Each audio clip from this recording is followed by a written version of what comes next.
So the major components of your graduate application that the graduate school requires will be your transcripts, letters of recommendation, and the statement of purpose, which we don't call it SOP, but SOP is how we usually refer to it.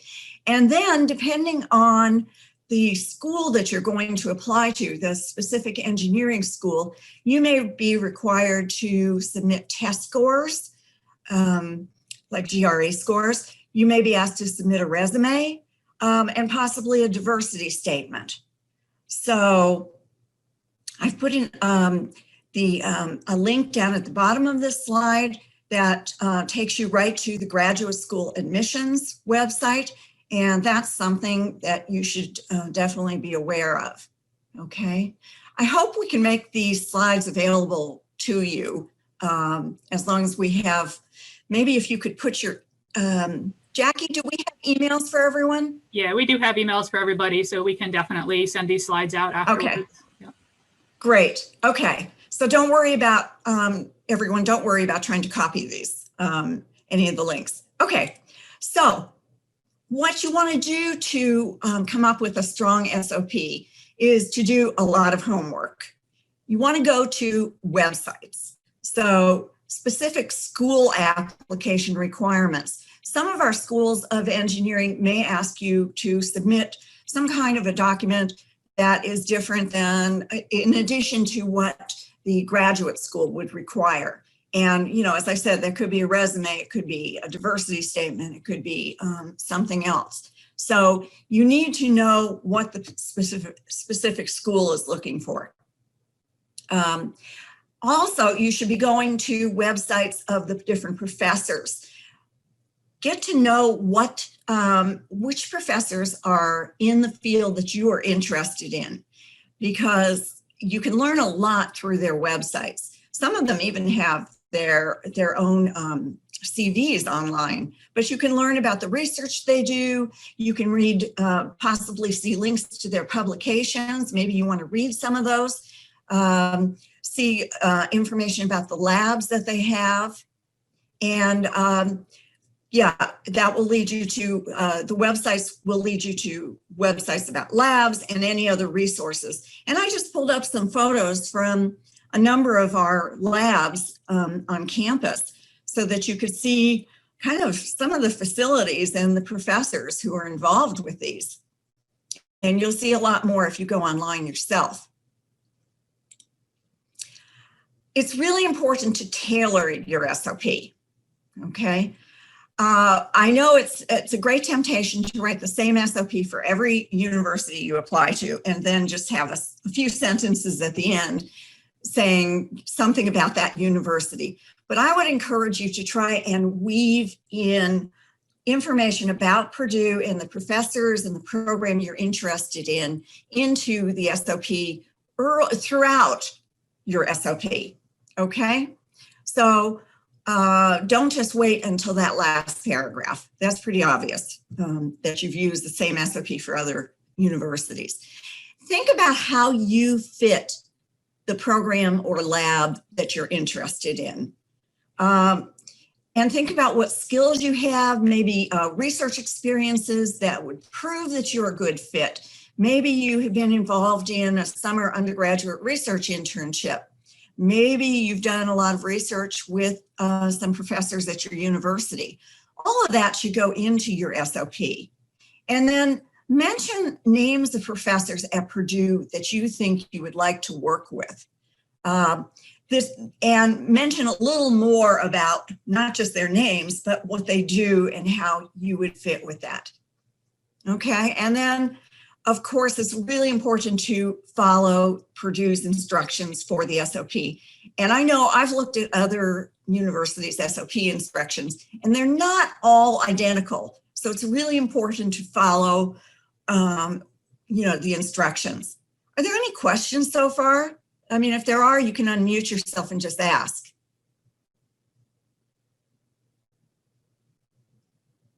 Okay. All right, so what I did was to copy Purdue's statement of purpose instruction. and 500 words. It says approximately. I don't think you should go more than, 25 to 50 words under or over. All right. And then I use the different color here to indicate what it is you really need to highlight in your SOP. Okay. So what I thought would be useful for you is to look at this, and then I took those different requirements and put them sort of into a checklist. So what is your interest in graduate school in general? Why do you want to go to graduate school? You could get a job, right out of undergrad. What is your interest, and where does it come from?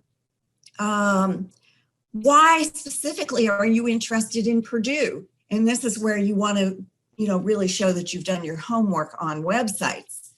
And maybe you've even contacted professors and talked to them about the program. Maybe you know someone who is already at Purdue who's told you about it. You want to show that there's a good fit between your interests, your research interests, and Purdue, okay? Professional plans, we know, and career goals, we know that, we're talking about several years in the future here. At this point, where do you think you want to go? Obviously you think a graduate degree is something you need or want for your future plans, but what do you think those future plans entail? Do you think at this point you're interested in becoming a professor? Do you think maybe you want to work in industry or maybe for a national lab? It's okay to just make a guess at this point. Obviously, once you get into grad school, your plans can change. Your research interest can also change. But at this point, I think you probably all have a pretty good idea of which school of engineering you would want to apply to and how your research interests would fit into that school.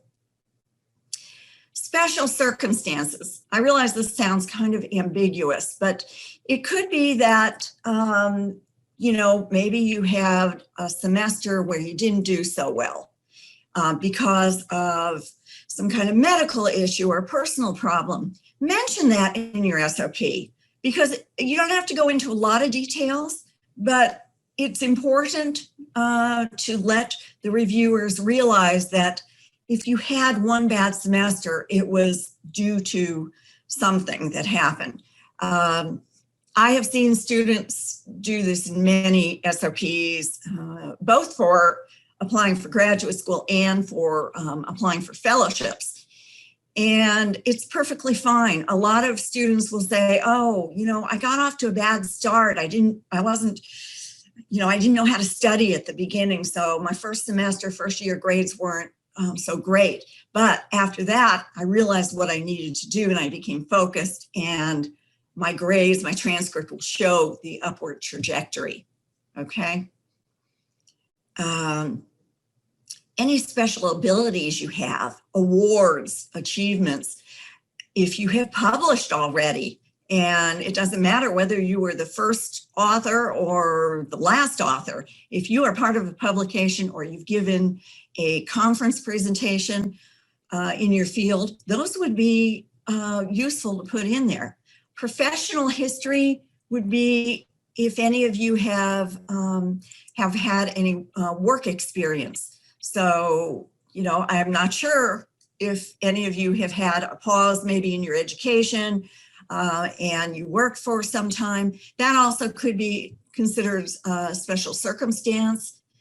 But what I would do is take a checklist like this and maybe print it out and do some brainstorming about and write out what it is, for instance, that interests you in Purdue. Do you have any questions about this? Joanne, I'm going to chime in really quick. I'm not sure how many, I know that the majority of the students we have visiting are seniors, but I do think that we might have a junior or two in the crowd. And I do just want to quickly say that, even if you're not writing your statement of purpose right now, it's really important to maybe keep a running list of some of these things, right? About what really interests you in grad school and maybe what you're looking for in a grad program. Because having that information can be really helpful by the time you get to this stage in your senior year, right? Sometimes if you have a running list, it's helpful for you to kind of formulate those ideas. So I just wanted to quickly put that out there. I think everyone we've chatted with so far is a senior. Do we have any juniors in the mix? Any thumbs up? Anyone wants to do a thumbs up if you are? Maybe. Cool. At least one. Okay. At least two. Okay. Cool. Excellent. Oh. Well, let me add to what Jackie said then.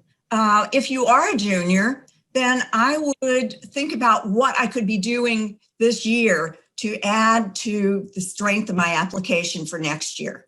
So, for instance, getting involved in research would be extremely important if you could do that. You've got a little time, you can work on making your application stronger. Okay, so I'm glad you're joining us early. All right.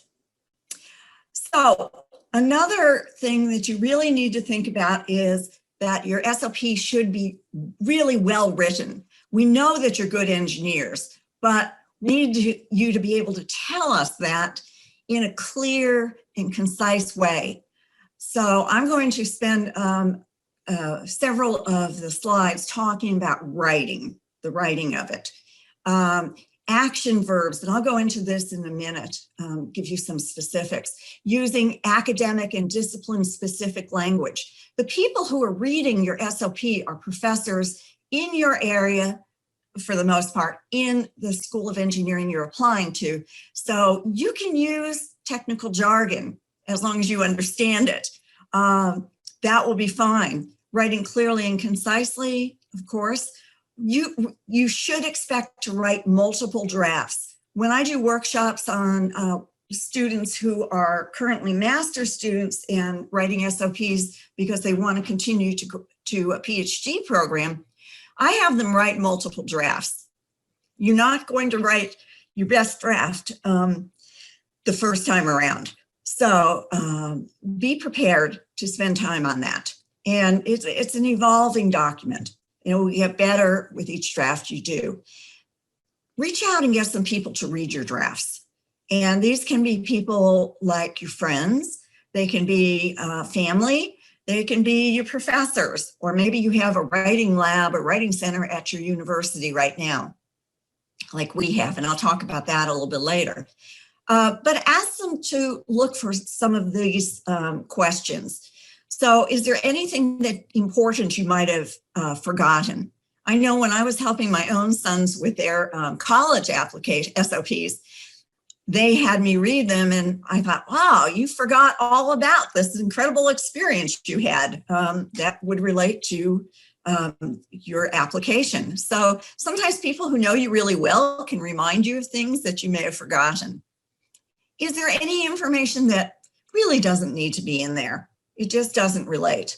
Gaps in the logic. This happens because many times we are so close to the writing that we do, to our own experiences, that we forget that other people, the reviewers, don't know us. So, you know, you may write something and you've gone from point A to point D and you skip the in-between points, but someone else will wonder why they're not in there. And that's why it's good to have other people look at it. Organizational flaws. Does the flow work well? You don't have to write your statement of purpose in the order of the instructions or the checklist I gave you. You can, as long as you hit those different categories, it doesn't matter how you organize it, as long as it makes sense. And then, of course, grammatical, punctuation, or spelling errors. If you have those, that's really going to hurt.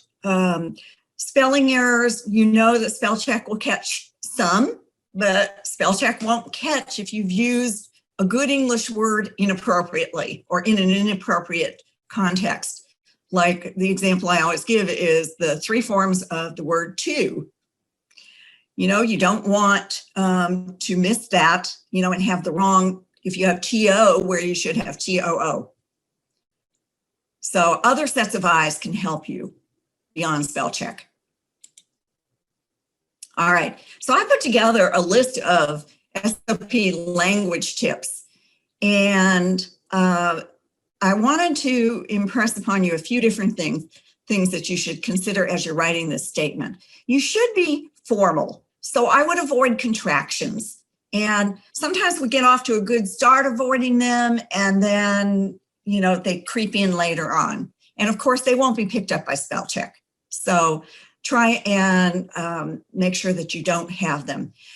A lot of times we use abbreviations like undergrad or grad. Spell them out completely, okay? And if you're using informal language, like a lot of, you could use numerous or several or many, which sounds better and saves you words. And you may be worrying about the number of words as you get toward 500. Okay. Removing unnecessary words will help you be more concise. So, you know, I had to learn about writing a technical paper. I learned to write a technical paper. These are just different opportunities that, or different examples, I'm sorry, that I've used to show you how you can make your writing more concise. And engineers they appreciate concise writing, as you probably know. Being specific. So I would suggest using high content, active, or sometimes they're called power verbs, instead of using forms of to do, to have, to be.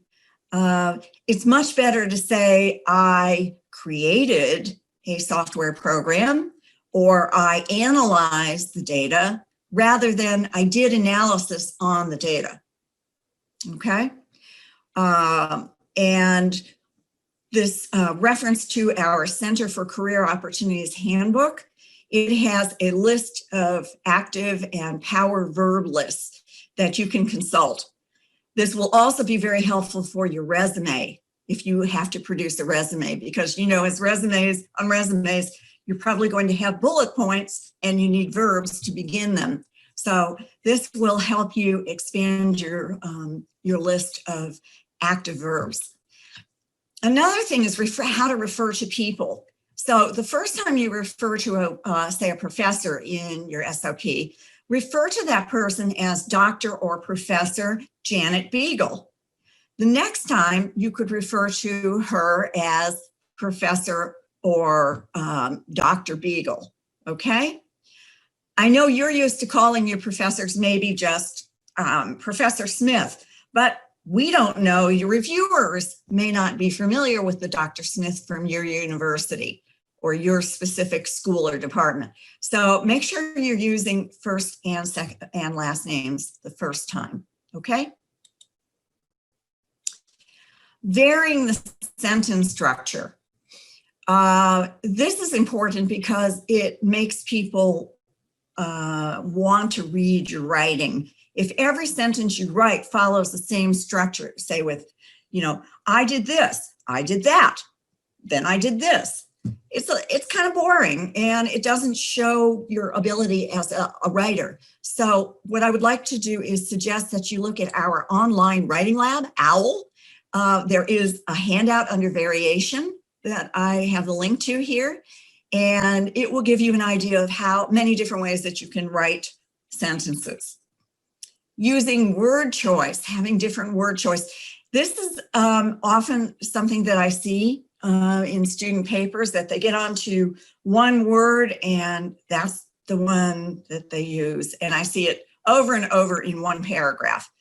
Use a thesaurus to find synonyms if you can. Sometimes you can't, you know, especially if it's some technical term, but if it's something like analyze, there are other ways to write that so that we don't see that same word over and over. Using active voice, you know, this is a case in the SOP where you can use first person, so use it. You know, in many of your engineering reports, you cannot use first person, but your SOP is all about you. So instead of I was tasked to design, I designed. Be very active, okay? Being correct. So Purdue's College of Engineering has schools. We don't have departments.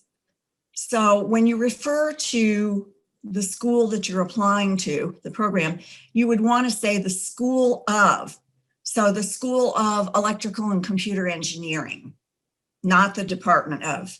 Because if you use department, it's going to show you haven't really done your homework on the Purdue's website, okay?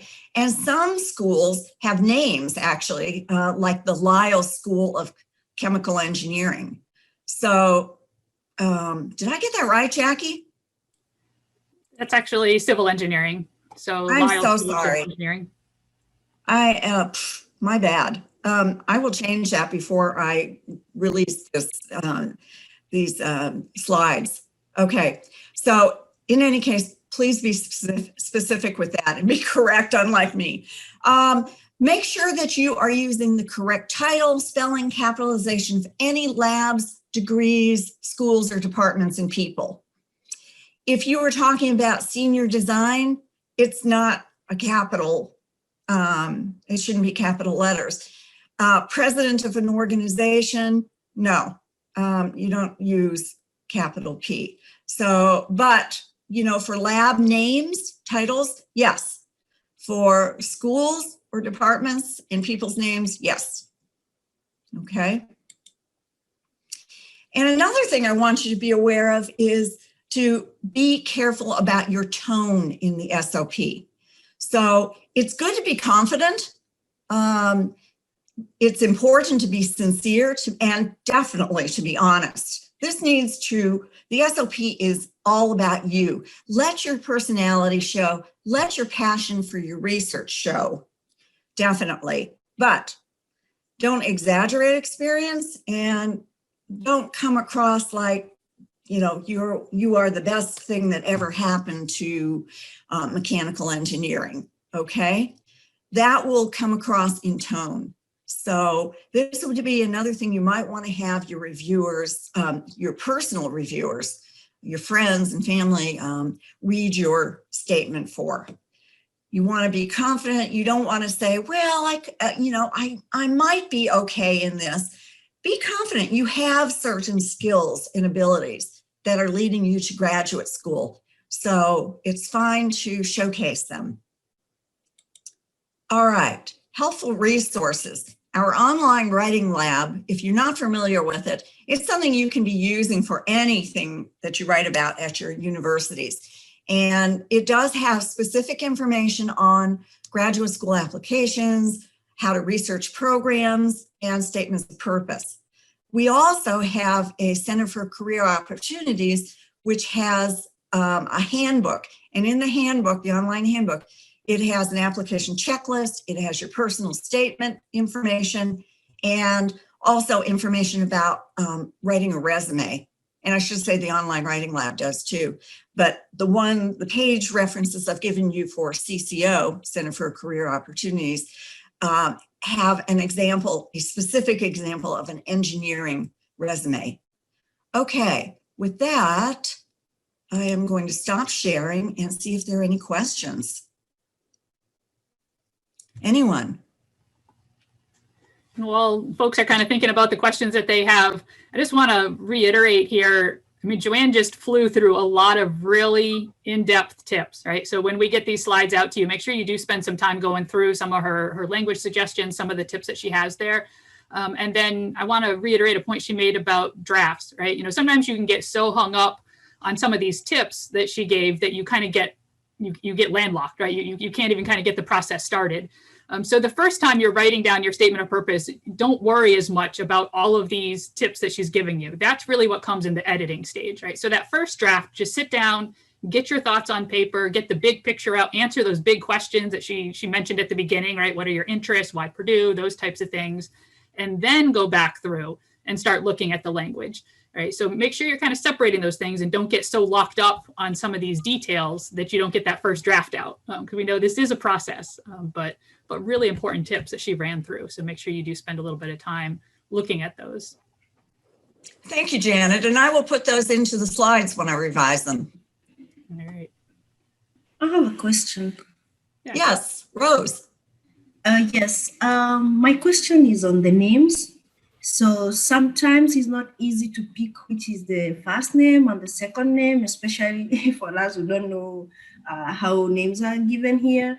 So is it offensive if you just pick doctor, for example, maybe she was not Janet, but a name that I'm not sure if it's a woman or man, or I mean a first name or a second name, and then I just pick Dr. Beagle, dear Dr. Beagle. Is that okay if maybe supposedly it's not even her surname? Would that be okay, or do I have to use the two names if I'm not sure which one is surname or which one is first name? So Rose, are you in a university in the US? Yes, I am. Okay, so I would probably talk to, ask somebody, maybe ask a friend who is a first language speaker of English, if you're not. Are you is English your first language? Yes, it is. My question is that sometimes it's not easy to pick which name is first name and which one is surname. You're right. And, it gets even more difficult as people have more gender neutral names. That's another issue we have. So another thing you could do is always contact the office in the school that you're interested in and just ask maybe the graduate administrator, is this the first name of Professor X, or is it the second name? Okay. If you're an email to that professor, you might want to say, dear Professor Janet Beagle, or that would be fine. Okay, dear Dr. Beagle. Yeah. But in terms of the order, if you're putting that into the SOP, I would check with someone else first to make sure you got the first and last names. All right, thank you. Yeah, Jackie? Rose, one other thing that you can do, Rose, is that you can see if you can find their lab website, because sometimes they'll have a blurb of how they almost like to be referred to, right? With their kind of about us on their lab website. So that's a way to sleuth around it. And I would say all else fails, if you can't get in touch with someone, then just drop their whole name in, right? You just find their lab website page and you say, Dr. put their whole name, and it will take a little bit more space, but then at least that you are referring to them in a way that is, good, okay, and you don't have to worry about, am I doing it the right way? So that is one way of doing it. But I would recommend sleuthing, as you're doing your research and looking on those lab websites, see how they refer to themselves, and that might be really helpful as well. So, Thank you. Or Rose, reach out to one of us. We can tell you. All right, thank you. You're welcome. But I do know that we have our Associate Dean, Donna Weinstein, on the line here. So I do want to just give her a quick intro and then turn this over to her to let her say a few remarks to all of you. For those of you that maybe are not familiar with her, she received her bachelor's degree in physics and astrophysics from the University of California, Berkeley. So any of you from the UC area out there. She then did her PhD in applied physics from Cornell and was an associate professor at MIT in their electrical engineering and computer science program. So one of the things I like to say is that she went from one coast to the other before realizing that really the best place to be is right here in the center of it all at Purdue. Absolutely. So here at Purdue, Dean Weinstein is an associate professor in electrical and computer engineering. She was formerly an associate director over at the Burke Nanotechnology Center. Any of you that are interested in nanotech, if you're not familiar with that center, that's definitely something you'd want to check out. And now she's currently serving as the associate dean for graduate education. So I know she's got some great tips and advice for all of you. So I'll turn it over to you and hear what you have to say. Thank you very much, Janet. And hi, everyone. Janet, if you wouldn't mind making me co-host or letting me share screen, that would be great. I have a few slides. I'm sure you guys have seen so many slides over the last day and a half so far, but I'm a visual learner, so it certainly helps me to see things listed out a little bit as we talk. Do I have, there we go. All right, yeah. Okay, can everybody see my screen? Okay. Looks good. Yep, we can. All right, wonderful. So it's great to get a chance to see some of you today, and I wish, of course, we could all meet in person next year, hopefully. So I just wanted to share with all of you a few thoughts on as you prepare your applications for graduate school and consider what the best fit is for you, and hopefully just a few words of wisdom along the way. If you do have questions, I can't see the chat while I'm sharing, so please just unmute yourselves and ask away. Hopefully this is more than just me talking at you, and we can have a conversation. But so Janet, thank you for the kind introduction. Just, a couple words about me. So I work in microelectromechanical systems, and my home is in the Burke Nanotechnology Center here in Discovery Park, which is a research subset of Purdue, which doesn't belong to any, Joanne, I'm going to say department, because I fundamentally disagree with the concept of schools, but it's the same thing. All right, so it doesn't belong to any school. Specifically, but it's a interdisciplinary lab which hosts the clean room, and for any of those of you who are interested in micro or nanotechnology, feel free to reach out to me, and I can share more. But my work in MEMS extends to applications in timing and clocking, radio communication, signal processing, physical and biosensors, ultrasound imaging and stimulation, and microrobotics, which is a fun new area for me. So one of the things that I love most about Purdue, and I came here 5 years ago now, is the extremely collaborative nature. All of these areas, well, radio communications and signal processing, timing and clocking. I spent the first decade of my time as a faculty member at MIT, really honing those areas.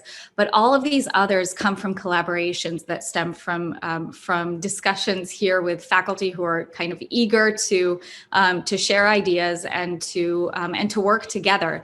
And it's something that is genuinely unique to here. People are genuinely interested in finding ways to work together. And I really love that about this place. So with that, I've really flourished in these new areas, and I've had a lot of fun exploring these new areas. It comes with coming to research topics and discussions with an open mind. And hopefully that's something that you guys all have as you approach the schools. I'll work on that, Joanne. The schools that you speak to today, faculty that you speak to today and moving forward as well. All right, so just a couple comments on what to expect from graduate school. I know you guys heard a lot about this yesterday and probably even this morning. One thing that I want to make sure that you are all aware of is that there are several different types of graduate programs that are available.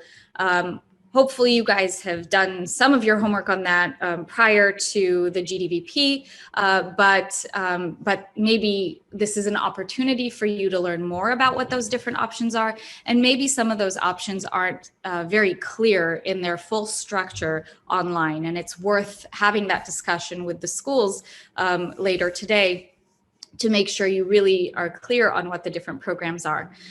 So PhD is pretty straightforward, kind of research focused, multi-year degree that you may come in with a master's already, you may come in fresh from undergrad, you may be coming from industry.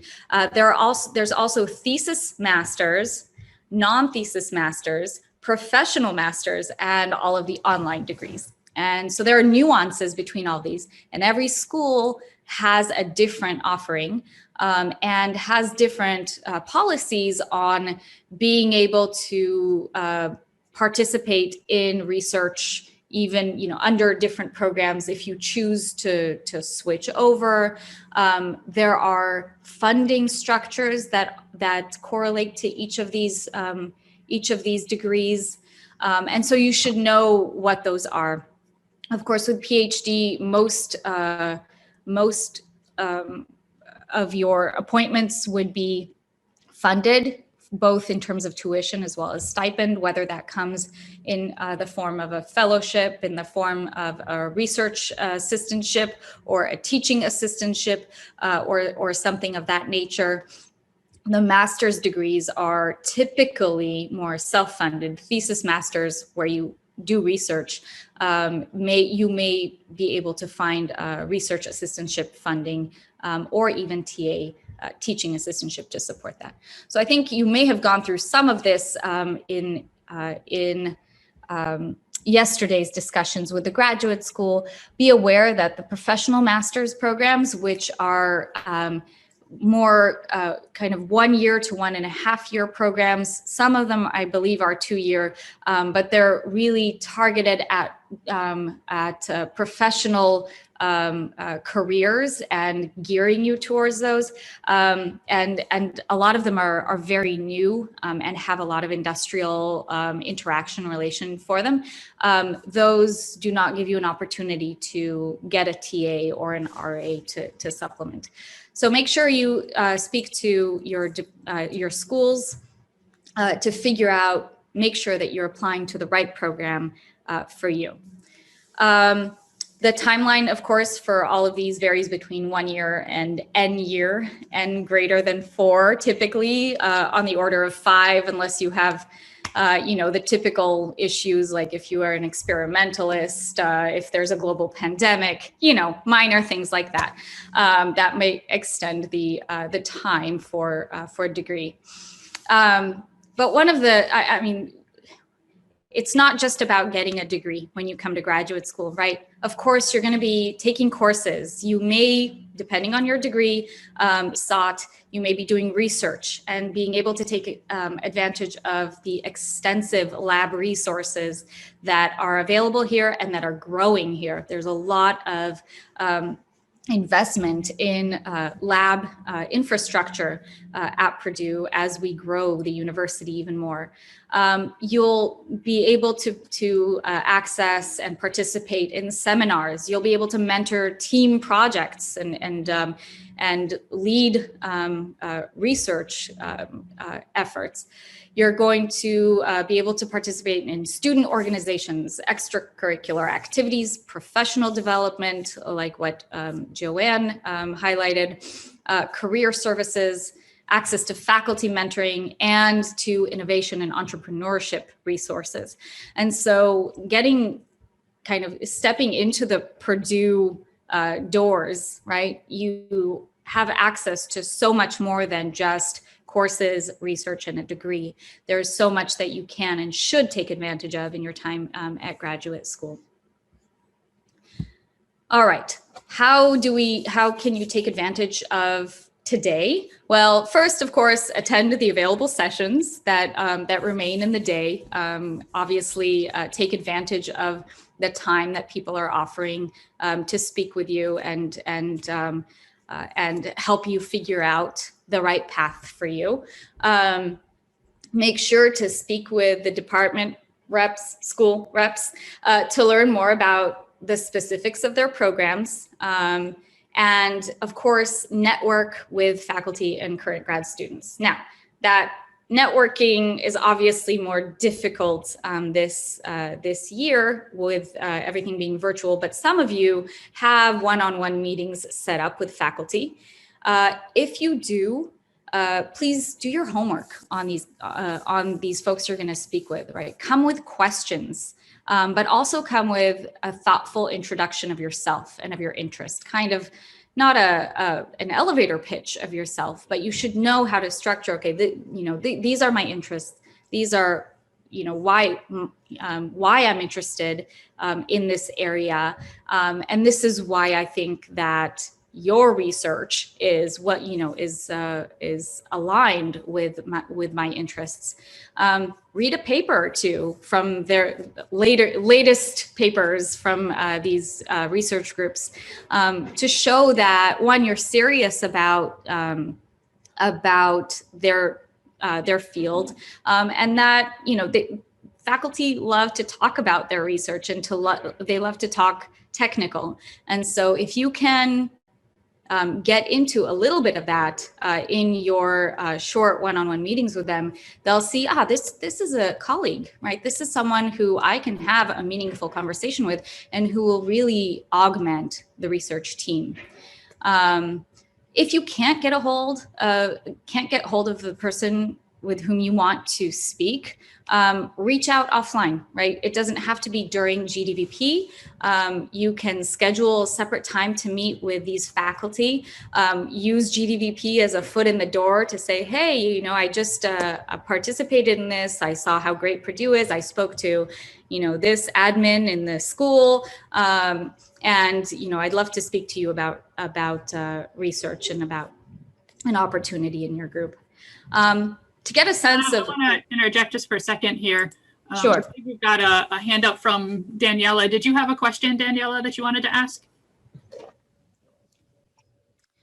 Yeah, so make sure that, you're not limited to who could fit into the schedule during GDVP. I think the faculty would be more than happy to try and find a time offline to speak with all of you.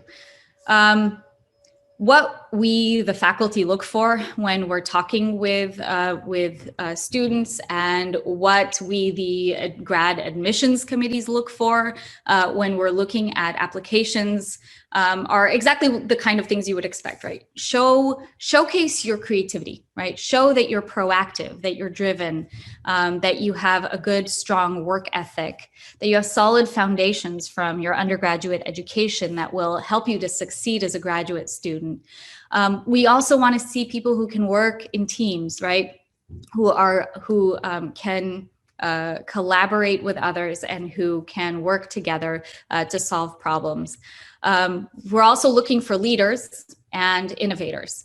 Now, nobody is going to be all of these, right? And many will be, some very small subset of each, but that each one of these can in itself be a huge asset in any class, in any team project, in any lab. And so if you feel that you are strong in any of these areas, certainly highlight that when you're speaking to people in a not boastful way, as Joanne had mentioned, but in a confident way, to show this is what I can bring to the table, and this is how I can make Purdue better. This process is goes both ways, right? You're trying to determine if Purdue is right for you, along with, of course, if you're trying to find research groups, the convincing, the faculty that you are the best fit for their group as well. So it really does go both ways, and keep that in mind. Make sure that that you would have your needs met, in whatever opportunity you're presented with. All right, after that, after the GDVP, of course, please follow up, right?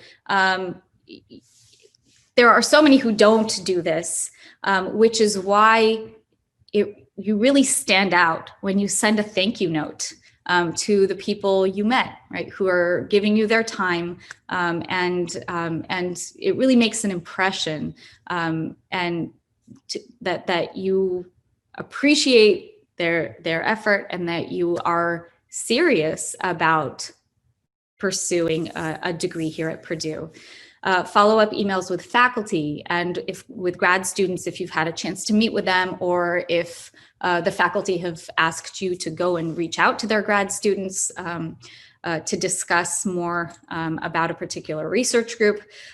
Make sure that you are expressing your interest in follow-up conversations, right? One conversation is typically not going to be what decides whether or not you get a research assistantship position or not.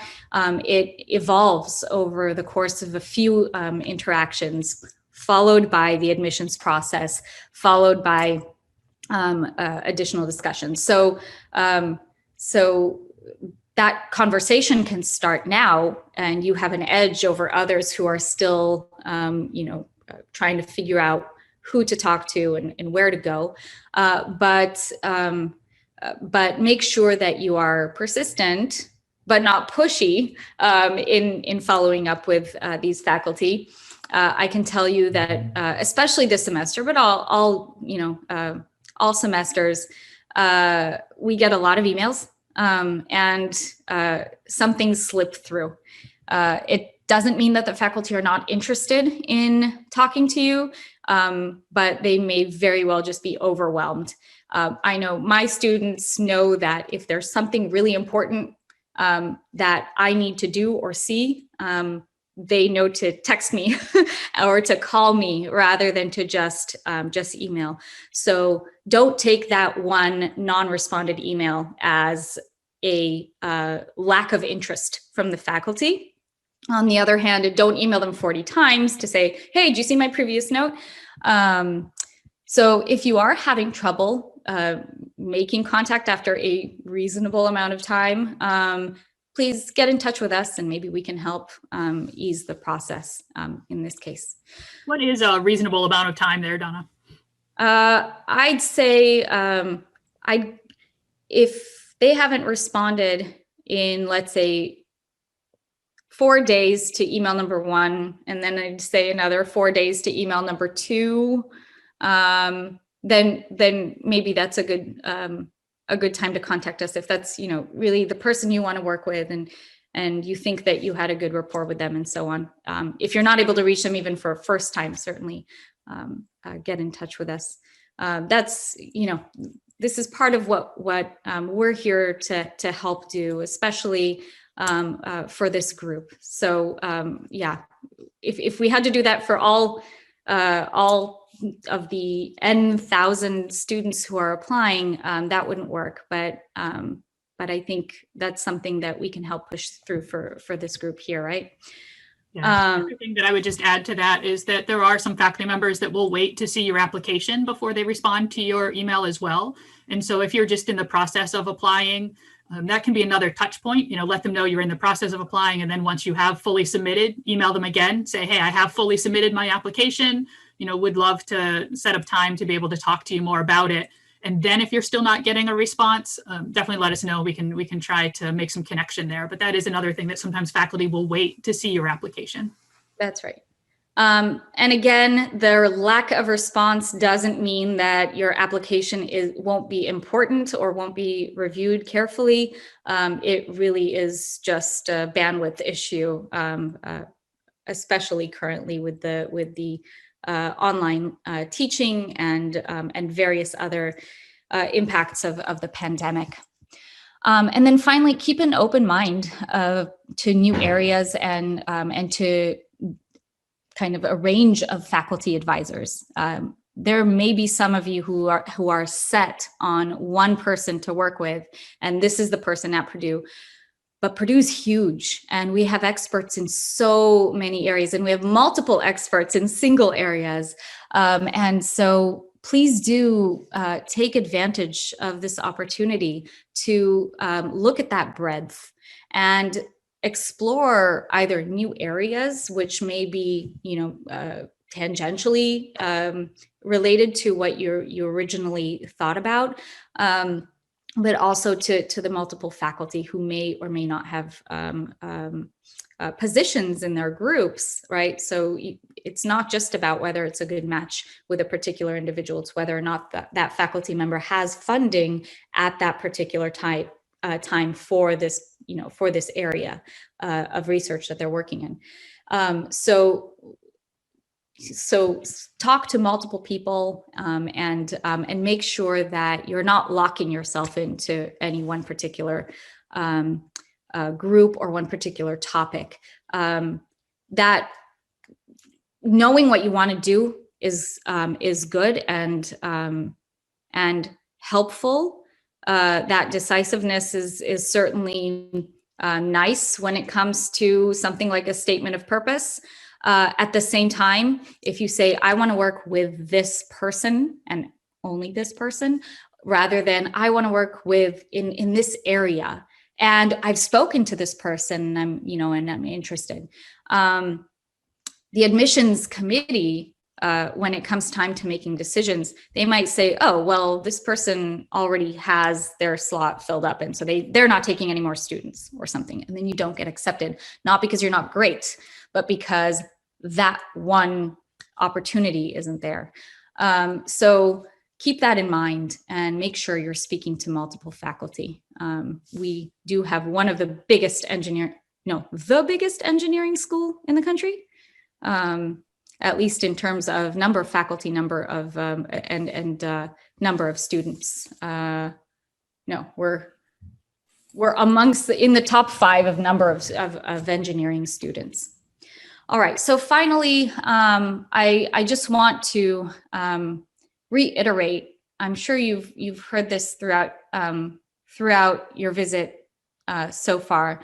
But Purdue has a very strong commitment to diversity and inclusion. We at the university and in the College of Engineering fully recognize the vast benefits of diversity of students, of faculty, and of the staff, whether that diversity comes in ethnicity and race, gender, sexual identity, socioeconomic standing. It's very clear that bringing a wide range of backgrounds and thought processes to the table will solve problems in the best way possible, right? And so we are fully committed to growing that diversity and making sure that that we have a culture on campus and online that supports that. We have programs aimed at growing the diverse pipeline into graduate programs, including introducing and encouraging higher education for minority students, things like summer research programs for minority undergraduates that help them see, some of a glimpse of what graduate school is all about, what research is about, and hopefully helping them to grow into that process. We have programs also to identify and recruit minority faculty. We have programs like Black Trailblazers and Latinx, which seek these top candidates for future faculty, fully recognizing that a diverse student population requires a diverse faculty population in order to thrive, and so we really are interested in that diversification across all echelons of the university. There are fellowship opportunities for diversity students, and I think Janet has or will talk more about that. We also recognize and are tackling systemic biases in the academic system, all the way from admissions to funding to hiring and promotions of faculty. We're looking at all of that and assessing how to best eradicate those biases. Some of those biases come from lack of awareness, and cultural learning and training are both under development for the entire college and institution. We're working with student organizations both to understand the minority student experience, but also to get students on the whole across all schools involved in bringing awareness, cultural learning, and inclusion for all of our students. So with that, I'm happy to take any questions that you might have. I have a question. Yeah.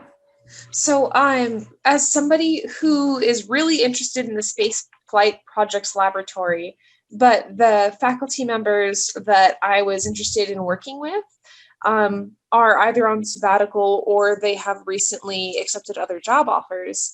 I'm a little bit concerned because I feel like I was really looking forward to meeting with somebody in the field that I was interested in today. When applying, how do I want to work on a team of people that are trying to put stuff in space because like, that's so cool. And that's what I want to work on. And that's what it seems like the Space Flight Projects Lab does. Yeah. How do I address my statement of purpose or research statement to address the fact that that's what I want to do, even though I can't like name drop, you know? Well, okay. So you can't name drop because you haven't had a chance to speak with them, with these faculty members who are on sabbatical. Is that what okay. Yeah. One of them is on sabbatical, and I guess the other one has recently accepted a job position working someplace else in industry. Okay. Yeah. So I think the first thing is keeping that open mind. There are multiple faculty who are working towards launching things into space for various reasons. What I would do today is when you go to talk to, I'm assuming Aeroastro, but mechanical and ECE and various other departments and materials all get involved in these projects, right? They are cross-disciplinary. But I would speak to the department about, what school, sorry, Joanne. I'd speak to the school about which faculty would be good to speak with, given that these others are unavailable. Like I said, it's a big school, Aeroastro, and it's a huge university and college, and there are multiple opportunities. But you can go and reach out to, for example, the person who's on sabbatical will have graduate students. You can speak to those grad students and maybe, mention that in your statement of purpose, that you had that opportunity to interact with students who are working in this, in this group. And, it shows that you're proactive and that you're serious about finding that right fit for you. Absolutely. So as a follow-up question, because I'm not dead set on those particular people, like anybody that is really interested in orbit about irregular objects or like asteroid discovery, I would be absolutely adore to speak to. So you should look at so there are these things called Purdue Engineering Initiatives, PEIs right now. And they're these short spurt things, but there's a cislunar PEI that's, and it's basically a multidisciplinary collection of faculty across multiple departments. That might give you an idea of who is working in this space. That might be a good place to start. But talk to the grad admins today and the grad chairs today, and they might help to point you in the right direction as well. Yeah, that was my follow-up question. I was going to say, okay, so who do I talk to get pointed in the right direction? So perfect. Grad admin. Yeah. So I think there are a couple hours this afternoon. Yeah, you'll be meeting with them. If you're going to the Aero and Astro visit, the graduate administrators will be leading that meeting, and then they may have some other individuals in there as well. But it's John Marin and Morgan Delaney are their names, but you'll meet them as well.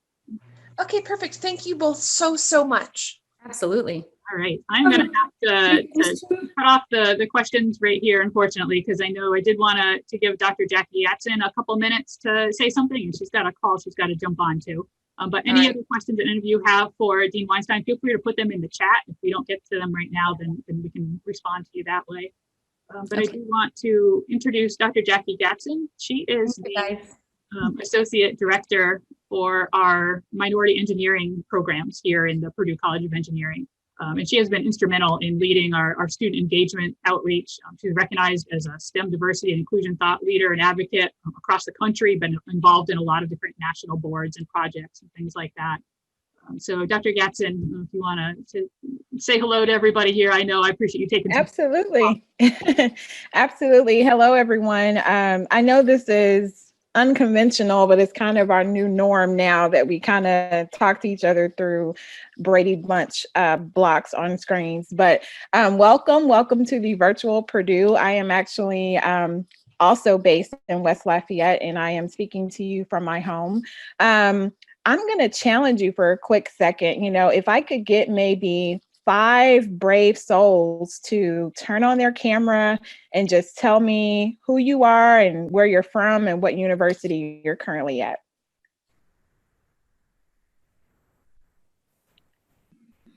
Rose? Yeah, my name is Rose. I'm from the University of Tennessee State University. I'm taking my master's in environmental science, focusing on soil chemistry, and I'm looking forward to joining Purdue in the Department of Agronomy, or School of Agronomy, or Department of Agronomy. Yeah.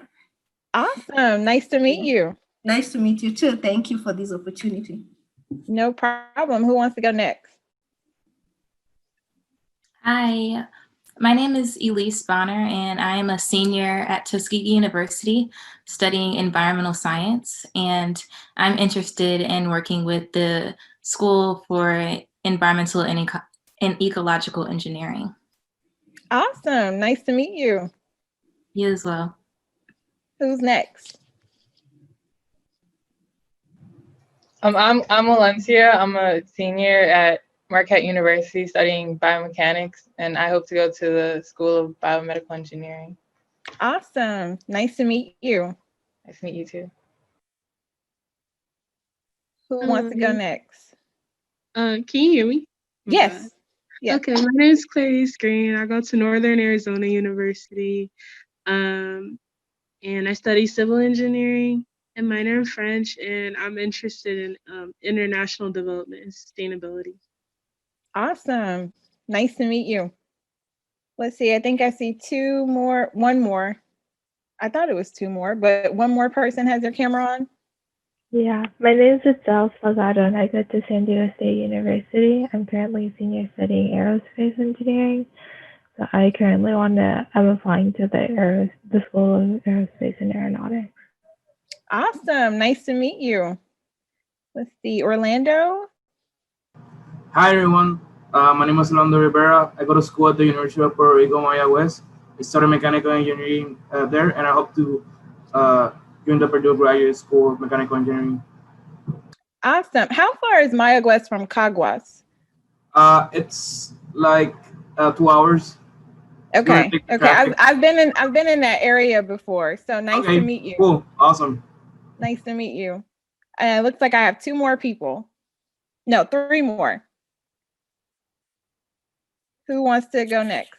Hello. My name is, can you hear me? Yes. Okay. My name is Embar Polanco. I'm a junior in University of Missouri, and I study mechanical and aerospace engineering. So I'm not sure which one. I think I might apply to both the graduate mechanical and aerospace programs, but yeah. Awesome. Can you say your university again? It cut out. University of Missouri. Missouri. Okay. Columbia. You're at, okay. Awesome. Nice to meet you. It's nice to meet you too.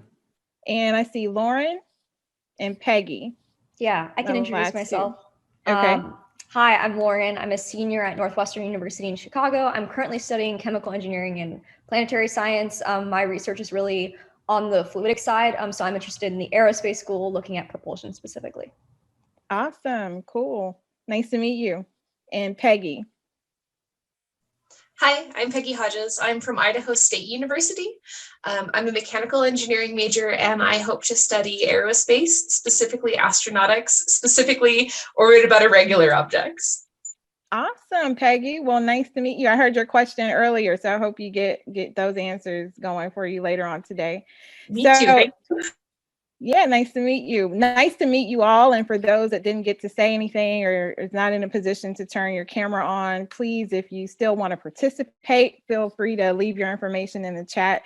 But it's always helpful to try to get to put faces with names and kind of get to know what universities you're from. And I commend you all for participating. Yeah, well, this is great. So see, we got you guys talking and getting comfortable with this camera situation. But as Dr. Beagle mentioned earlier, I'm Dr. Sorry to interrupt you here. Michaela might have her hand up. I don't know. Did she want to say? Oh, okay, Michaela. Oh, sorry. I was trying to like get your attention. Oh, I'm sorry. I didn't see you. Go ahead. Well, my name is Michaela Alves. I'm a junior electrical engineering major at Mercy University. And I just want to get my PhD. My passion mostly is instrumentation and building medical devices such as like heart valves and things like that. And I've done a little bit of research on it, but obviously Purdue, I applied to Purdue for undergrad. That didn't go well, but I just want to see where it takes me now. Absolutely. Well, nice to meet you, Michaela. Thank you for sharing. Did I miss anyone else? I don't want to leave anybody out that tried to turn their camera on. Oh, hey, hello. Hi, Can you see me? Adrian, go ahead. Yes. Hey, how are you? I'm my name is good. Adrian Cardiel. Good to see you. I'm a senior at Tuskegee University right now. I study mechanical engineering, and I'm interested in applying to the mechanical engineering and the industrial systems program to I want to work in manufacturing, so I want to work in things like additive manufacturing, you know, particularly for high volume additive manufacturing, things like that. Okay. Nice to meet you, Adrian. Thanks for turning your Nice camera to meet you on. too. Thank you. So this is awesome. I've gotten excited and sidetracked all at the same time. So it's so nice to meet all of you.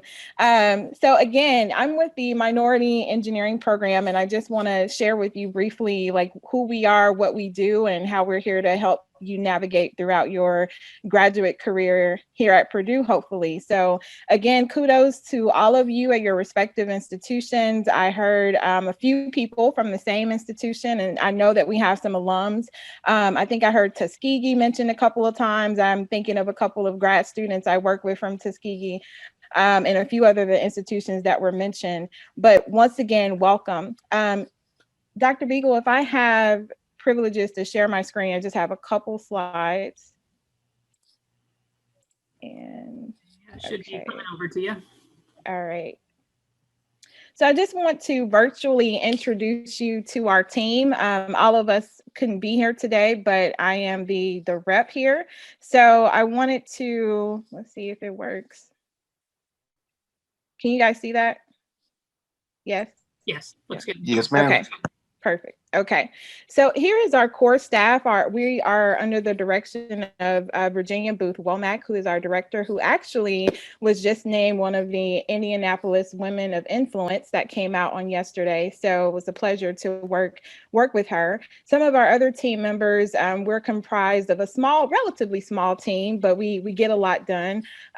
We have a K-12 and undergraduate program coordinator, Mr. Derek Williams, our recruitment and retention analyst, Dr. Swally, our operations and finance coordinator, Mary Kenner, our assistant director for communications, Heather Core, our AB7G, which is a outreach program that focuses on math proficiency, is led by Tamara Markey. And then two of our current graduate assistants who will be graduating soon are Bonnie Prado-Pino and Vivek Muralinen. So they're both in Aero Astro. By the way, I heard Aero come up a couple of times. So Bonnie is actually preparing to defend soon and will be graduating this December, and Vivek is graduating in the spring semester, hopefully. So we're a very tight-knit staff at MEP. What you'll hear a lot of is that we're family. And what I wanted to ask are currently at your home institutions where you are, or for those that may be a few years removed from undergrad, are you currently a part of the MEP program or MEP-like program? It might be called something different at your institution. It may be referred to as a minority engineering program, a multicultural engineering program, equal opportunity for engineers. It could be called diversity in engineering program, but are currently any of you in a program like that? And it looks like I can't see the chat, but if you can leave that in the chat, I would love to see it. Basically, historically, MEP programs were founded with the notion of providing recruitment, retention, and graduation initiatives and programming to historically underrepresented populations. And historically underrepresented populations are African American, Latino, Hispanic, Native American, Hawaiian, Pacific Islander students. However, with that being said, we turn absolutely no one away. So that is kind of the historical context for why MEPs were found on different campuses, but we absolutely work with anyone and everyone.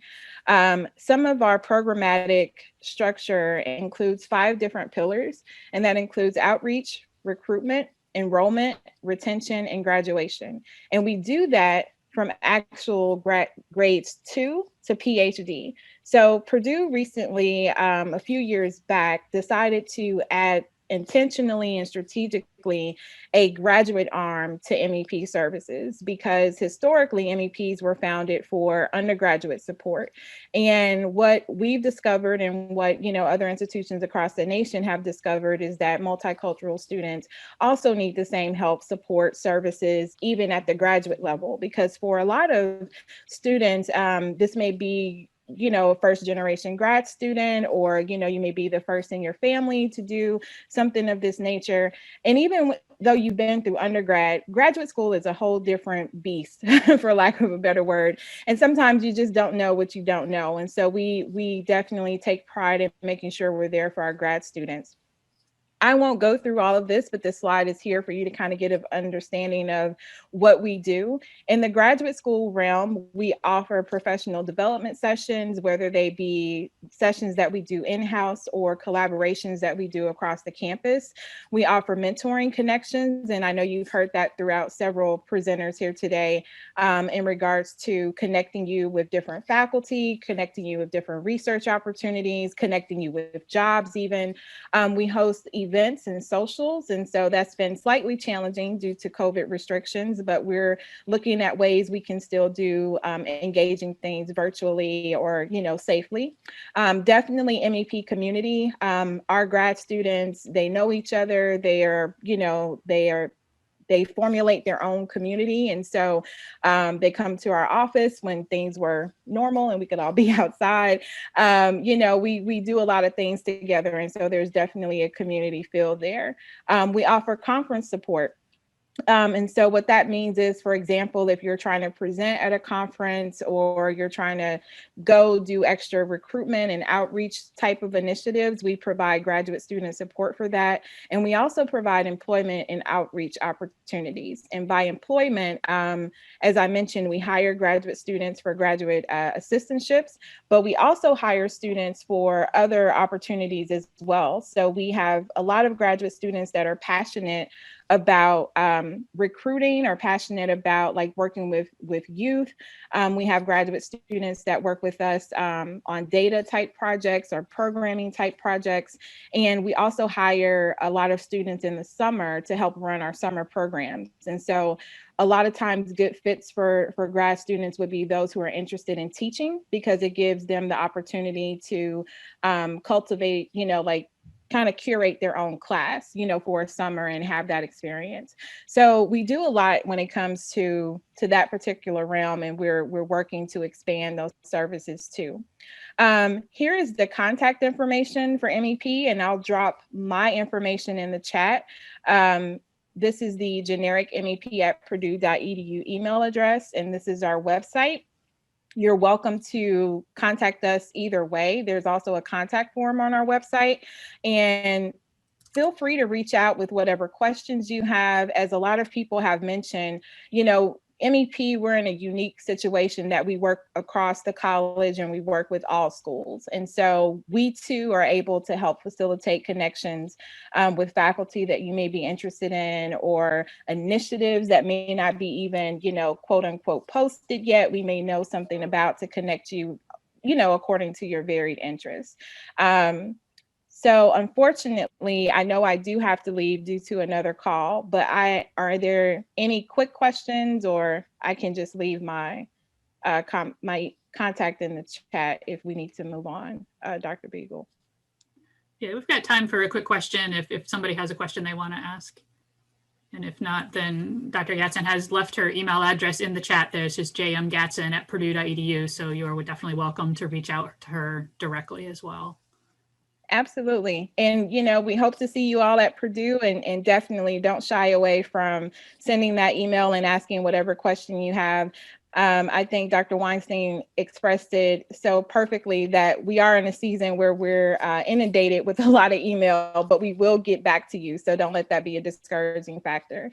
But so nice to meet all of you, and boiler up. All right. Thank you so much. All Thank right. you. So I know that we are coming up to the 12:30 mark. So I understand if some of you have to jump off, we've gotten a little bit behind schedule here. I do have a quick presentation that I'm going to run through for those of you that can stay on to go over a couple of things with the college. We'll talk about the visits this afternoon as well. But if you do need to jump off, I certainly understand that as well. And if there are any questions, feel free to keep putting them in the chat. So let me pop up here. One thing that I do want to do before I jump into my presentation, if you will all play along with me on this one. If you have a piece of paper handy, I've got a little notebook here, piece of paper, a little notebook, something like that, and a pen. I would like you to go ahead and just write down your first and last name on that piece of paper. And this is not a magic trick. It's not anything that cool, but. All right, so I've got my first and last name on my paper here. All right, so you got your first and last name written down. Now what I want you to do is go ahead and write the word doctor in front of your name. All right, and just have that there.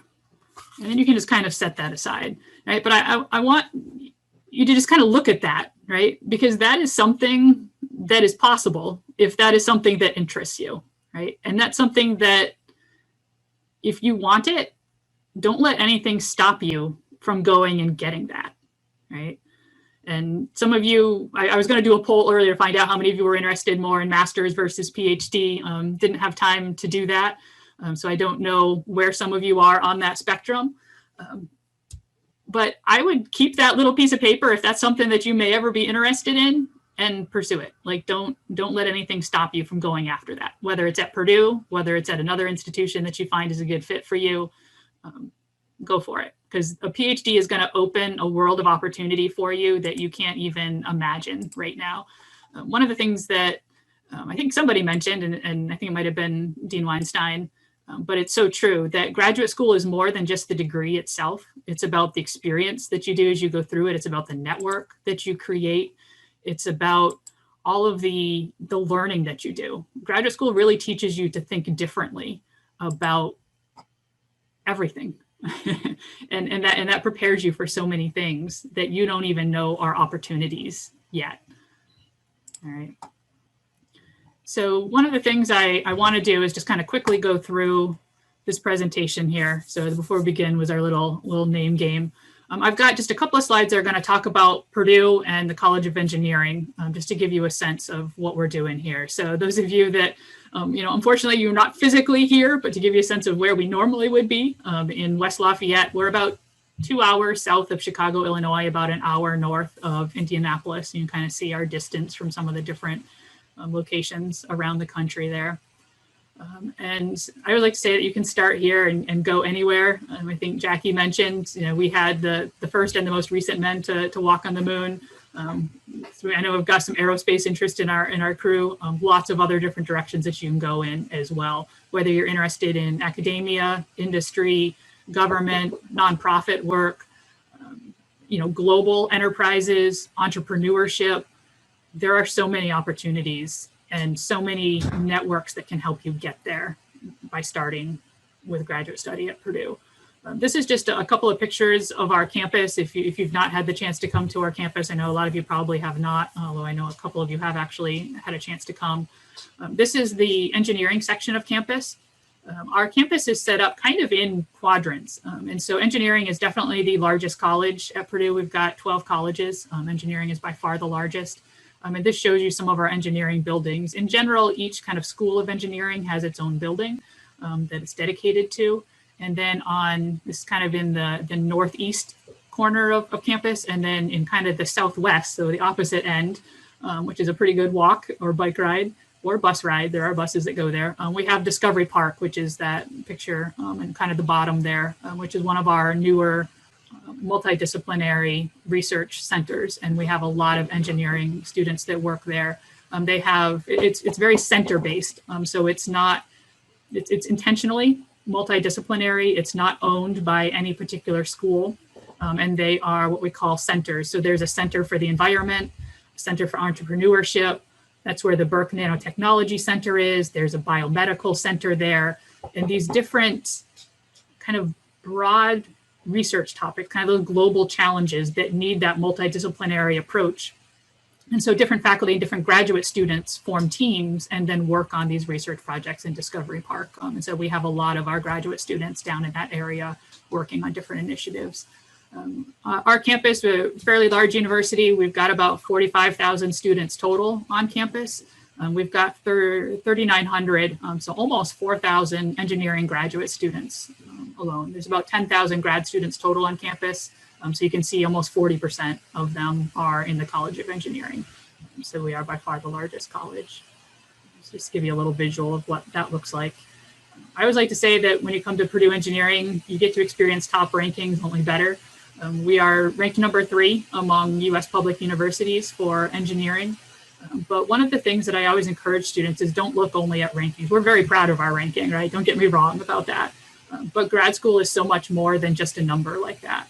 It is so important to find something where you have a good fit, particularly if you plan on doing a research degree. You're going to be working very closely with a faculty mentor. You're going to be working very closely with other grad students in your lab group.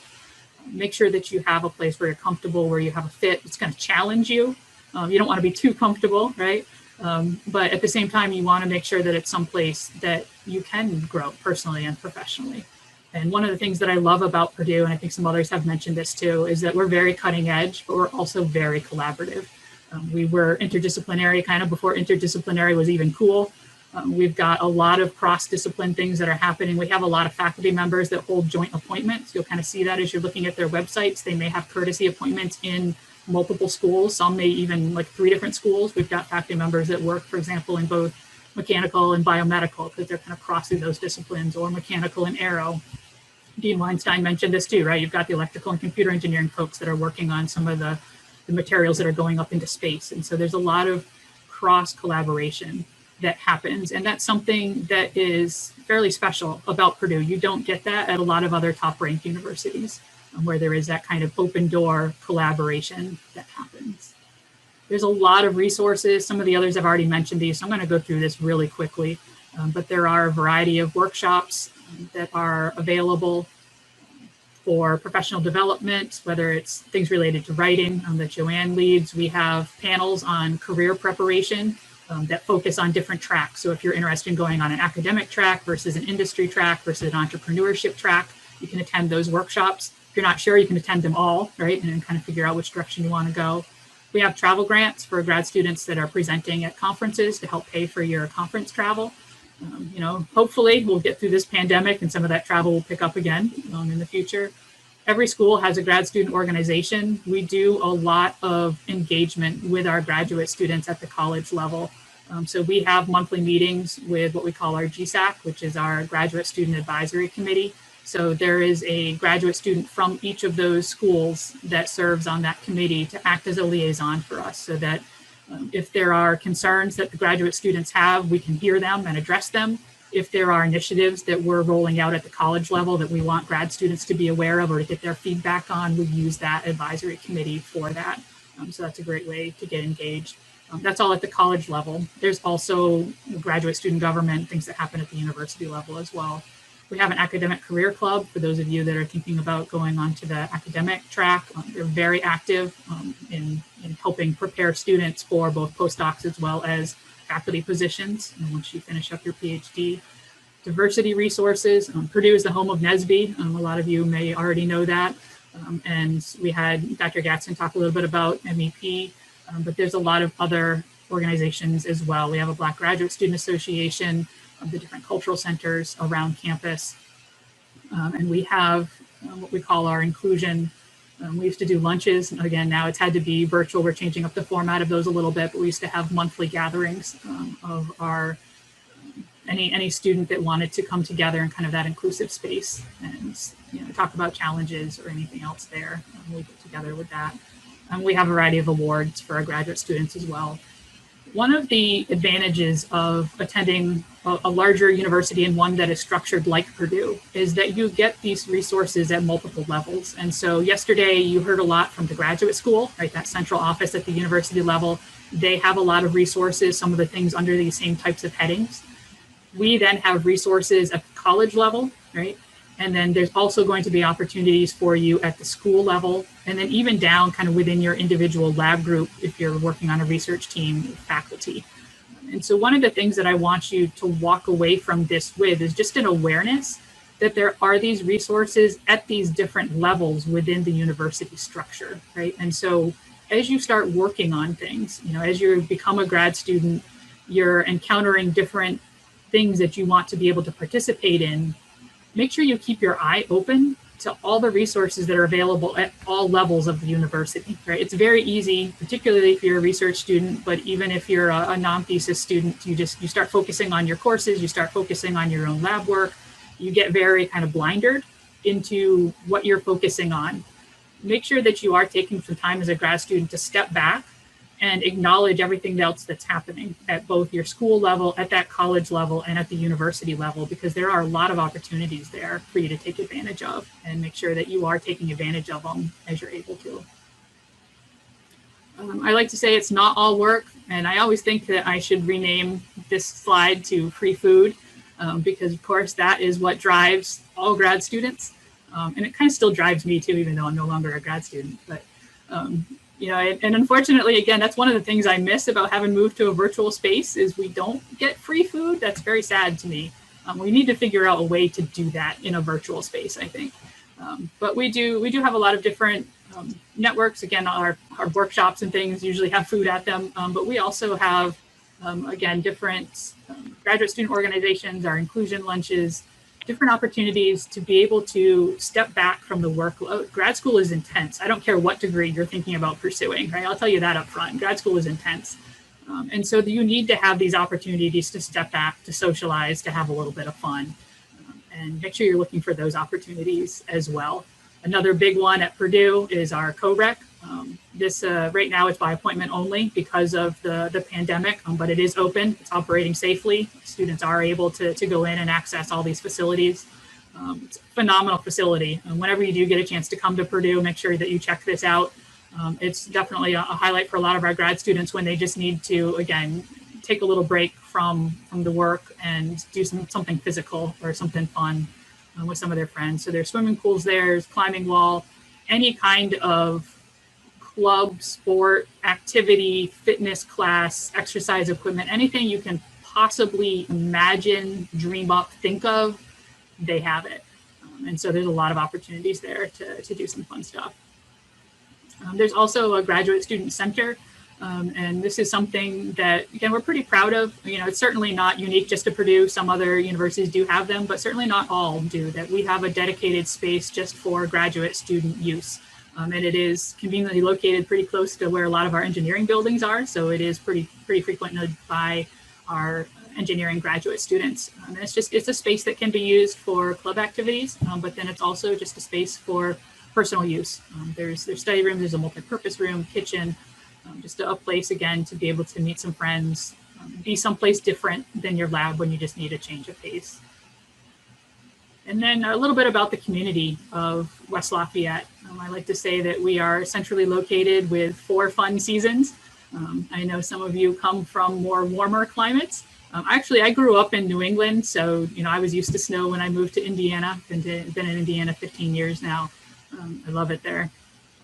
But it's definitely a place that has the different seasons. There's a lot to do in all of them. If any of you have kids, the West Lafayette public school system, it's an award-winning school system. It's a great place to have a family as well. It's very safe, very friendly. very affordable.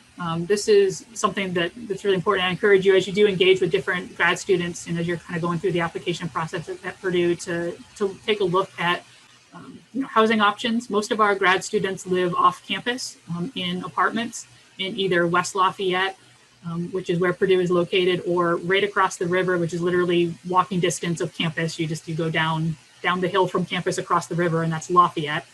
So the two cities are just divided by the river. There's a pedestrian bridge that you walk over to connect the two cities. So typically housing is a little bit cheaper in Lafayette, but we have a lot of grad students that live in both places. Just to give you an idea, I rented an apartment for years. I recently just bought a house a couple of years ago, but I rented an apartment because I loved it. It was an apartment, had a balcony, had a fireplace. It backed up to a nature preserve with hiking trails. And I paid $700 a month for, this phenomenal apartment on just myself. So it definitely is an affordable place to live. If you have roommates, it's obviously even cheaper, and other housing options as well. A lot of different trails and parks. There is a bus system that runs between campus, the community, out to the mall, kind of that whole area around there.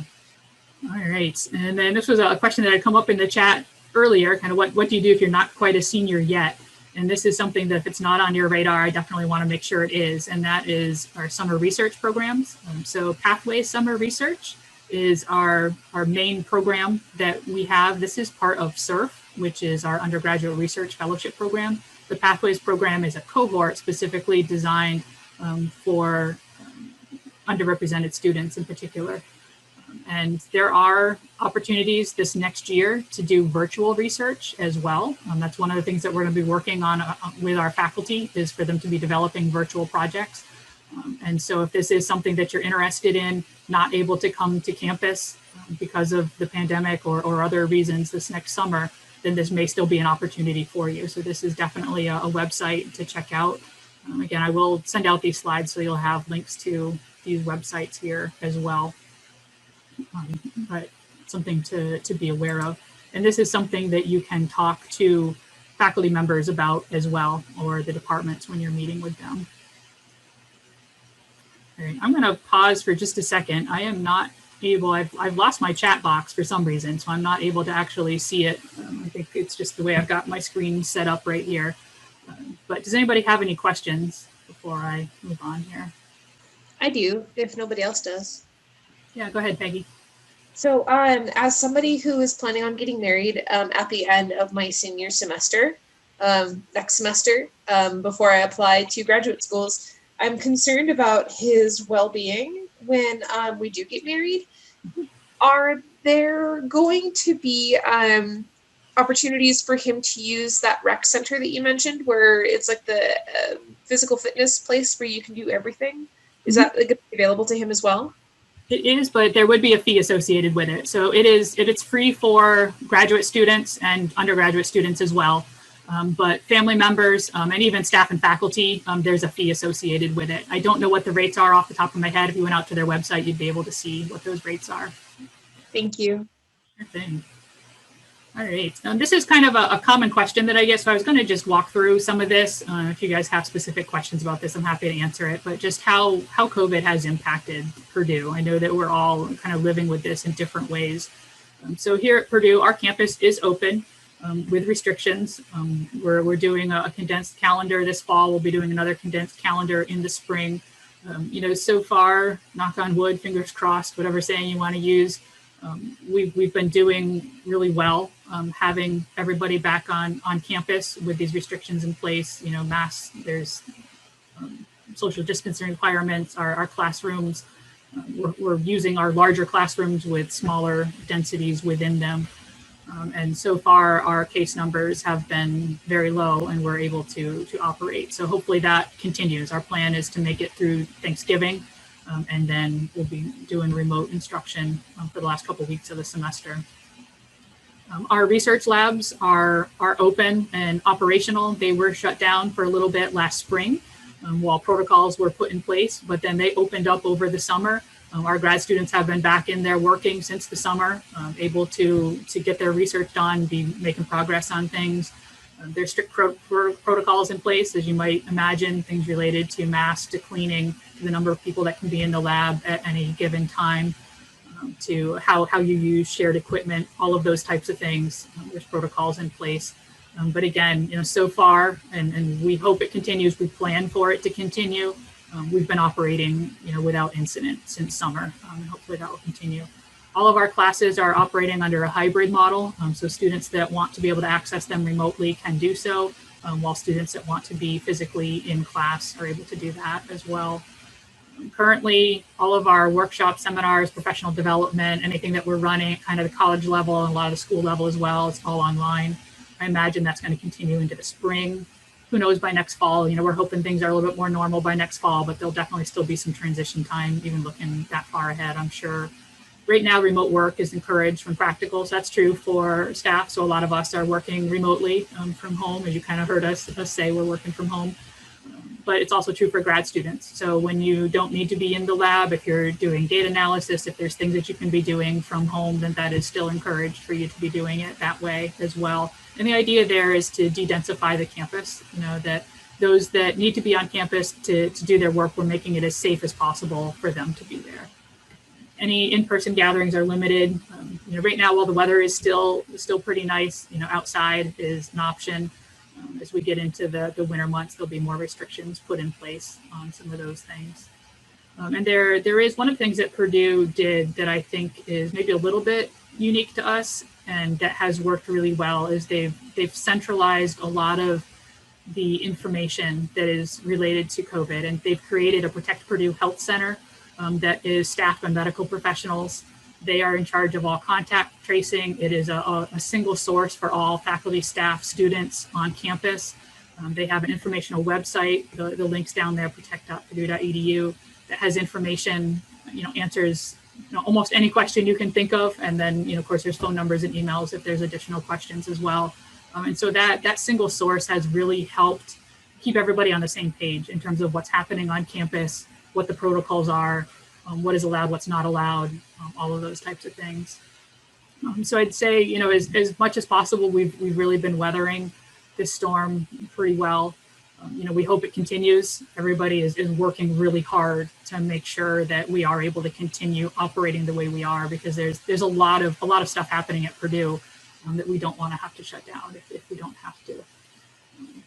Any questions on COVID or any concerns there that I might be able to address for anybody?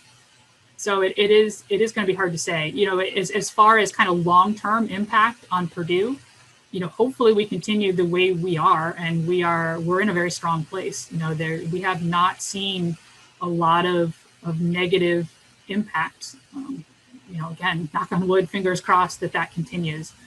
And so long-term, once we kind of get through this pandemic nationally, I don't see any negative impact of Purdue at Purdue long-term, provided we're able to continue the way we are right now. But the next few years, I see us, or at least, through this year and probably into next fall, I see us kind of continuing under this operation that we are now, with the restrictions starting to lift as we're able to lift them.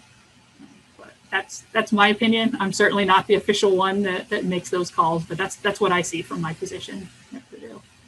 All right, and then I did want to just quickly give a couple of resources here, a couple of fellowship opportunities that I want you all to be aware of when you are getting ready to apply.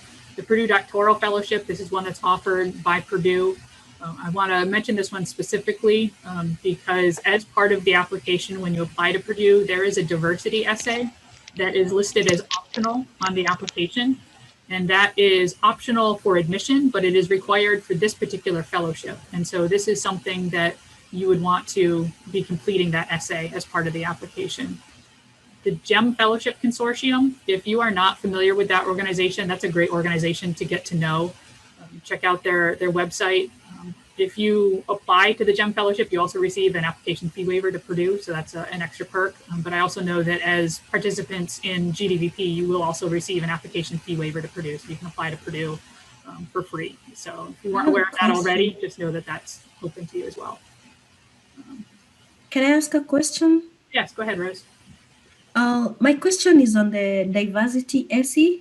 Mm-hmm. Is it compulsory for us who are applying for the doctoral position, or is it for only those who graduated in the US high school? I didn't graduate here, but I've done my master's here. So do I need to write that? You would not. So that is only for students that have graduated from a U.S. high school. And so if you did not graduate from a U.S. high school, then you would skip that essay. Okay, thank you. Great. And then the NSF fellowship, that one is limited to U.S. citizens and permanent residents. But if you are in one of those categories and looking at doing some kind of a research degree at either the master's level or the PhD level, it's one of the most prestigious national awards. And that's definitely one that I encourage you to take a look at. And then the last link that I've got down here is for our graduate funding webpage. And there is a list of external fellowships out there that's searchable that you can go out and look for additional funding opportunities as well. So make sure you're taking a look at that. All right, I realize that I am out of time, so I'm just gonna kind of put my tips up here and mention these. A lot of them I tried to incorporate into as I was kind of talking here, and some of these things are things that Dean Weinstein said again or as well. But just being able to really look for your fit, to be proactive, to ask a lot of questions. Kind of my fourth bullet point here, this was kind of my experience in grad school, and I think that others can relate, be prepared to be confused. That's part of what grad school is. Grad school is all about exploring the unknown. You're learning things that you don't even know you don't know yet. And so that kind of confusion stage is part of the process. And don't think that's weird or wrong if you're starting to kind of go through that and you don't know what's going on, right? You're struggling in your classes, or you're struggling in your research, or you're struggling knowing even what you're supposed to be doing, because the grad school experience is very different than undergrad. There's a lot of different moving pieces that you'll be doing. It's not necessarily just taking classes the way it is as an undergrad. And so don't be shocked by that and push through it, because that is part of what the grad school experience is about. And then, this was something that, a friend of mine said to me years ago, and it has always resonated with me. And it's something I still ask myself today if I'm trying to decide, like, should I do this? Should I do that? Should I not do this? Is, will I regret not trying this? Right? And, you often hear that we'll regret the things that we don't do a lot more than the things that we do. And I think that that's true. And so I use this question still in my life today as kind of a guidance of, is this something I should try? It's like, well, if I look down the road, is this something that I might regret if I don't at least try it? And if it might be, then that's a sign that, all right, go ahead and try it. See what happens. See where that road goes, and give it a whirl.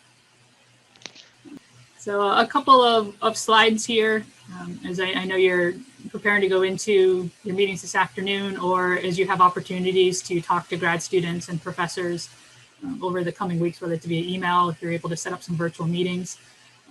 Feel free to, if you want to just take a picture of this slide or screen capture this. Again, I will send out the slides as well, but if you want these questions for your meeting today, just some things to talk to professors about as you get a chance to engage with them. So do those, and then some questions for students, getting a sense from them. And this is obviously targeted towards Purdue, but as you're looking at other universities, again, these are questions to ask them. Why did they choose the university they did? Why did they choose the program? What's it like working in this research group? What are the funding opportunities like? All really important questions. Okay, so then after today, some resources for you to be able to continue following up. We've got our website listed there. We do have a YouTube channel, and we've got a playlist out there that's titled Prepare for Grad School. We also have one for Success in Grad School. So once you're already in grad school, check out that playlist as well. We give a lot of tips on kind of just surviving and thriving in grad school. But the Prepare for Grad School playlist, it's relatively new. There's some new videos that we've just done out there this year. A couple of webinars, so a couple of them are like an hour long, and then there's some shorter videos out there as well, and we'll continue to add to that playlist as we develop content. So check that out. There's some good resources out there. Following up with the different programs, there's a website there for you to be able to link out to the programs, and then certainly stay in touch with anybody on our team here. You can always reach out to me. I can put you in touch with other individuals as needed for sure. All right, so up next, and I know those of you that stayed on with me, we're just about out of time for the cultural centers, but they were online until 1 o'clock today. the program visits. I know some of them start at 1 o'clock, some of them aren't until a little bit later this afternoon. So make sure you know what time and the link for yours.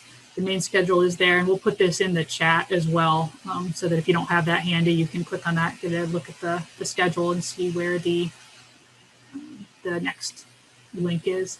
And then I know that the GDVP website that the grad school has put together has some different videos and resources out there too, so make sure you're taking a look at those. All right. Any last questions here? Yes, I do have a question. Rose? Yes, my question is, when we are applying to the, like writing to the professors, if, for example, I have 2-3 professors who do something that I'm interested in, but they're in the same department, would it be okay for me to write an email to the 2-3 professors, like the contact email, or do I write to one and wait for, follow up with him or her? What would be the most appropriate thing to do, knowing that they're in the same, group or the same, yeah. Mm-hmm. Yeah, so I would pick a couple of them. So if it's kind of 2 or 3, I think that's okay. But what I would do is when I email them, I would, so it's kind of a little bit, this is personal preference. There's 2 ways you can do it. As you kind of look at your 2 or 3, if there's one that you're really more interested in than the others, then I would just start with that one and see if you get a response. The other approach is to email a couple of them at the same time, but let them know that you're also emailing their colleague. So if you say, Professor X, I've been looking at your research, really interested in this. I've also reached out to Professor, so-and-so, but I'd like to talk with you more about, what you're working on, and then ask them a question about their research or things like that. But somewhere in that email, and maybe it's more towards the bottom, I would just also mention, that you've also reached out to Professor Y, so that they know, because professors talk to each other, and they may respond to you and say, oh, you know what, based on what you've said, I think you should continue a conversation with Professor Y. I think that's going to be a better fit, or, no, I'd love to talk to you. So either one of those approaches is fine. It's just kind of a personal preference, whether you want to kind of start with one, see if you get a response. But if you do email more than one in the same department, then I would let them know that you've also reached out to their colleague. Hello. I think we lost connection a bit. Can you hear me? I can hear you. Were you able to hear me? Hello. Do we need to have a professor accept us before we apply for the doctoral position to the graduate school for admission?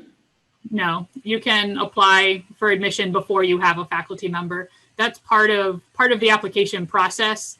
And sometimes even after you're admitted, schools will do an admitted student visit. This year, a lot of it will probably be done virtually, but normally they would bring students to campus. And during that visit is also another opportunity for you to meet with faculty and find a major professor. It's okay if you do have somebody in mind going into the application, that's great, but you don't have to. It can happen throughout that application process. Okay, thank you. You're welcome. Great. Any other questions that anybody has? I'm not sure if this is a question that you can answer, but considering that you live in the Lafayette area or the West Lafayette area, you have more knowledge than I do. But I was wondering, do you have any idea as to if we are awarded a stipend for like a research assistantship for a PhD position, if that would be able to help to cover funds for things like rent and housing, or are you not able to answer that? Yeah, I mean, in general, the stipend that you get as a grad student at Purdue, you can actually live pretty comfortably off of. So the amounts will vary depending on the type of position that you have, but most of them, I'd say kind of the average is in the $20,000 to $25,000 a year is what you make as a half-time assistant, and it's certainly not a lot of money. But the cost of living is low enough in the Lafayette and West Lafayette area that you can live pretty comfortably off of that. And that would be a great question to ask grad students as well. How many of them, had to take out loans or anything additional. I would guess that most grad students Now, it can be a little bit different if you do have a family that you're trying to support off of that stipend as well. But most grad students are able to live comfortably without having to take out loans or anything like that on top of their assistantship.